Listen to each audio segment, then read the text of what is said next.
Bismillahirrahmanirrahim. Assalamualaikum warahmatullahi wabarakatuh.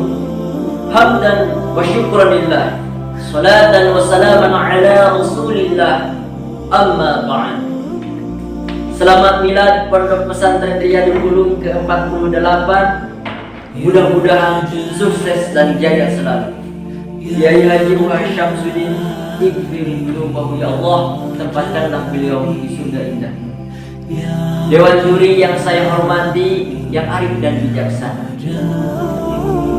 berbicara mengenai revitalisasi pondok pesantren di era 4.0. Ini erat kaitannya dengan bagaimana menjaga eksistensi pondok pesantren di era 4.0, yang berarti era generasi keempat semuanya sudah era digitalisasi. Bahkan ada riset yang menunjukkan adanya melemahnya durus kajian-kajian keislaman di era generasi yang sekarang. Ikhwati a'azzani Allah wa iyyakum. Ada 3 cara untuk menjaga eksistensi pondok pesantren di era 4.0 dengan menjalankan 4 fungsi pesantren. Yang pertama, fungsi pesantren sebagai tafaqquh fiddin, mendalami ilmu agama. Sebagaimana dalam Al-Quran surat At-Taubah ayat 122. A'udzu billahi minasyaitonir rajim. Wa ma kana mu'minuna liyanfiru kaffah falaula nafaru min kulli firqatin minhum ta'ifah yatafaqahu fiddin. Asbabun nuzul secara singkatnya, ketika semua orang semangat ikut berperang, turunlah ayat tersebut. Janganlah semua orang ikut berperang, harus ada sebagian ta'ifah yang mengaji, mendalami ilmu agama bersama Rasulullah di Madinah. Setelah itu kembali ke kampung halamannya masing-masing untuk memberikan peringatan kepada masyarakatnya. Ada pesan yang penting bagi kita sebagai santri. Janganlah kita terfokus kepada kajian-kajian pengetahuan umum, tapi kita juga harus tafaqquh fiddin. Ketika kita sudah menjadi santri, nawaitu menjadi santri, santri harus bersungguh-sungguh mendalami ilmu agama. Itu fungsi pesantren yang pertama. Yang kedua, fungsi pesantren sebagai lembaga dakwah.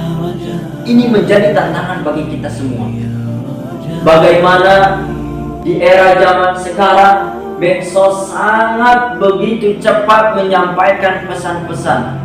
Bahkan banyak narasi-narasi agama yang mudah dikonsumsi oleh generasi milenial tanpa adanya saringan. Peran santri di era 4.0 ini harus bisa menyampaikan dakwah kajian-kajian agama dengan pemahamannya para ulama yang dikaji di pesantrennya masing-masing. Sebagaimana dalam hadis dikatakan, balighu anni walau ayah, sampaikanlah walaupun 1 ayat. Apalagi di era zaman 4.0 ini, santri harus menguasai teknologi di era digital. Agar apa?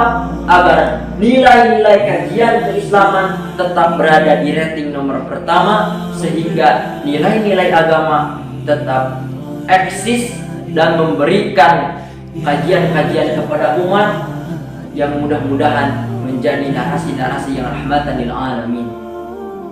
Fungsi pesantren yang kedua yaitu sebagai lembaga pemberdayaan masyarakat, menjadi pemberdayaan umat. Di zaman dulu santri tidak hanya mengaji, tetapi santri memberikan pemberdayaan umat di bidang ekonomi maupun di bidang-bidang keahlian.